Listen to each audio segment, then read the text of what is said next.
Hi అండి, అందరికీ నమస్తే. నేను మీ షేబ. ఈరోజు వీడియోలో నోటికి చాలా రుచిగా, కడుపుకి హాయిగా అనమాట, ఎటువంటి ఇబ్బంది కలగకుండా మరి ఎంత తిన్నప్పటికి కూడా చాలా బాగుంటుంది అనమాట కడుపుకి. ఇలా చేసేయండి, పిల్లల పెద్దలు అందరూ కూడా హ్యాపీగా తినేయచ్చు. కడుపు ఉబ్బరంగా ఉన్నవారు, ఒంటికి బాగా వేడి చేసింది అనుకున్న వారికి ఇలా చక్కగా చేసుకోవచ్చు అనమాట. ఒక గిన్నె తింటే కడుపు ఫుల్గా ఉంటుంది, చాలా రుచిగా ఉంటుందండి. ఇది ఎలా చేయాలో కూడా చూపిస్తాను. మా ఛానల్ మొదటిసారి చూసేవారితో సబ్స్క్రైబ్ చేయండి. వీడియో నచ్చితే ఒక లైక్ ఇవ్వండి, పక్కన ఉన్న బెల్ని కూడా క్లిక్ చేయండి. దానికి కావాల్సిన పదార్థాలు చూడండి. ఒక్కొక్కరు తీసుకున్నాను. చిన్న గిన్నెతో ఒక కప్పు బియ్యం పోసాను చూడండి, చిన్న గిన్నె అనమాట. దాంతో పొట్టు పెసలు, మామూలు పెసలు కాదండి, పొట్టున్న పెసలు తీసుకోండి. ఇది ఆరోగ్యానికి చాలా మంచిది. ఒకటి గిన్నెలు అన్నమాట, 2 గిన్నెలు పోసాను. ఇవి 2-3 సార్లు బాగా కడుక్కుందాము. ఇలా చేసుకుని వారం 2-3 సార్లు పిల్లలకి పెట్టండి, చాలా ఆరోగ్యం అన్నమాట. పొట్టు పెసలతో చేసింది. బాగా కడిగినాక నీళ్ళని వంపేసుకొని దీనిలోకి అదే కప్పుతో 4 కప్పులు నీళ్ళు పోస్తున్నాను చూడండి. కరెక్ట్గా సరిపోద్ది అనమాట. మీరు ఏదైనా పోసుకోవచ్చు.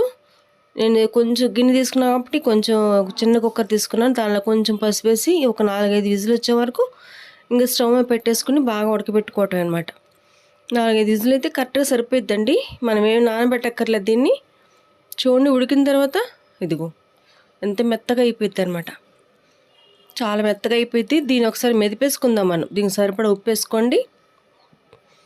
పిల్లలకి పెట్టండి, పొట్టు పెసలు అలాంటివి చాలా బలంగా ఉంటుంది ఒంటికి మాత్రం. ఇలా చెయ్యండి. చేయని వారంటే నెయ్యి వేసి తింటే చాలా టేస్ట్గా ఉంటుందండి. మన అమ్మమ్మల కాలం వాళ్ళు ఇలా తిన్నారు కదా, వాళ్ళు చాలా ఆరోగ్యంగా ఉంటారనమాట. ఎంత బలంగా ఉన్నారంటే వాళ్ళు, అందుకని ఇలా తినటం వల్ల. చూడండి మెత్తగా మెదిగిపోయిందో. వేడి మీద నలిపామనుకోండి తొందరగా అయిపోతాం. దీనికి మంచి తాలింపు పెట్టుకుందాము. నెయ్యి వేసి వేపుకుంటేనే తాలింపు బాగుంటుందండి దీనికి, నూనె కన్నా. మన పెసరపప్పు వాడుతున్నాం కాబట్టి నెయ్యి తగిలితేనే చాలా రుచిగా ఉంటుంది. 3 స్పూన్లు నెయ్యి పోసాను. నెయ్యి వేడినాక కొంచెం పచ్చెనపప్పు వేసాను చూడండి. 1 టేబుల్ స్పూన్ పచ్చెనపప్పు వేసుకోండి. మీ దగ్గర మినపప్పు అన్న వేసుకోవచ్చు. దానిలో గుప్పుడు జీడిపప్పు పలుకులు వేసుకుంటే చాలా బాగుంటుంది అనమాట. ఇది పొట్టు పెసలు పొట్టుగా ఉన్నవి మాత్రం తింటే మాత్రం చాలా హెల్తీగా ఉంటారు. మనందరికి తెలిసిందే కదా. పిల్లలకి పెట్టండి ఇలాగా, వాళ్ళు చాలా బలంగా ఉంటారు అనమాట. దానికి 1/2 స్పూన్ జీలకర్ర. దీనిలో మన కారం ఏం వాడలేదు, ఎండుమిరపకాయలు మాత్రమే. పచ్చిమిరపకాయలు కారపొడి ఏమి వేయము. ఒక 3 ఎండుమిరపకాయలు తుంచేసుకోండి, సరిపోయిద్ది. కారం లైట్గా ఉంటుంది అన్నమాట. దీనిలో కరివేపాకు. కారం తగలకుండా కడుపుగా హాయిగా ఉండాలంటే ఇలా చేయండి, ఇది సరిపోయిద్ది కారం, ఇంకేమి అక్కర్లే. మనం చూడండి, వేసుకొని శుభ్రం కలిపేసుకొని తింటే చాలా బాగుంటుంది అనమాట. ఇంకెలా చేసుకోవటమే.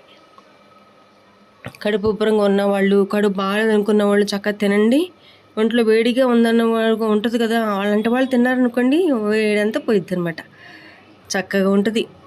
కడుపుకి ఎటువంటి ఇబ్బంది కలదు. గ్యాస్ అని కూడా భయపడక్కర్లేదు. పెసరపప్పు గ్యాస్ ఏమి రాదు, చాలా మంచిగా ఉంటుంది అనమాట. బాగా కలిపేసుకున్నాక చక్కగా ఇంకా చల్లారిపోయిన తింటే హ్యాపీగా ఉంటుంది అనమాట. ఒకసారి ట్రై చేయండి. ఎలా ఉందో కూడా కామెంట్ చేయండి. మా ఛానల్కి సపోర్ట్ చేయండి. నచ్చితే కనుక కామెంట్ చేయండి. ఓకే అండి, బాయ్.